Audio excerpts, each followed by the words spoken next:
Hello' everyone, আজি মই আপোনালোকক দেখাব ওলাইছোঁ এই ধুনীয়া ঊলৰ ৰ'জ টি কোষ্টাৰখন। মোৰ ইনষ্টাগ্ৰাম, ইউটিউব এইবিলাকত গোটেই ফিডত মানে এইখন আহি আছে আৰু বহুত ভাইৰেল হৈ আছে। এইখন ধুনীয়াও হয় বহুত। মই ভাবি আছিলোঁ এইখন বনাম বুলি, কিন্তু মানে অৰ্ডাৰ পোৱা নাছিলোঁ। মানে এলাহতে থাকি যায় যে তেনেকুৱা হৈ আছিলে। বনাম বুলি ভাবি আছোঁ, কিন্তু নিজৰ কাৰণে বনাব মানে ইচ্ছা যোৱা নাই। অৰ্ডাৰ এটা পালে মানে বনাব পাৰি আৰু। তাকে আজি অৰ্ডাৰ এটা পাইছোঁ, বনাওঁ ব'লা। যদি আপুনি ক্ৰিয়েটিভিটি ভাল পায় তেতিয়াহ'লে ভিডিঅ'টো শেষলৈ চাব আৰু লাইক কমেণ্ট শ্বেয়াৰ কৰি দিব।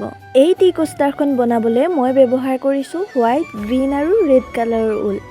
আপোনালোকে আপোনালোকৰ পচন্দ অনুসৰি বেলেগ বেলেগ কালাৰ ব্যৱহাৰ কৰিব পাৰে আৰু আপোনালোকে এইখন যিমান ইচ্ছা সিমান ডাঙৰ কৰিব পাৰে। মোৰ ডাঙৰকৈ এখন বনাব মন আছিল, কিন্তু যিহেতু এইখন অৰ্ডাৰৰ হয় তেওঁলোকে যেনেকৈ কৈছে মই তেনেকৈ বনাই দিব লাগিব।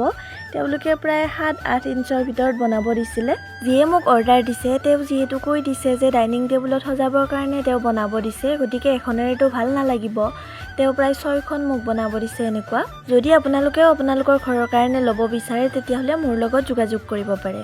আৰু যদি আপোনালোকে ঊল গুঠিব জানে তেতিয়াহ'লেতো মোৰ ওচৰত অৰ্ডাৰ কৰাৰ কোনো দৰকাৰেই নাই, আপোনালোকে বনাব পাৰিব। যদি টিউটৰিয়েল ভিডিঅ' লাগে তেতিয়াহ'লে কমেণ্ট বক্সত এটা কমেণ্ট কৰি দিব। আজিৰ ভিডিঅ'টো ইমানতে সামৰিছোঁ। ভিডিঅ'টো কেনেকুৱা লাগিলে আপোনালোকে জনাব।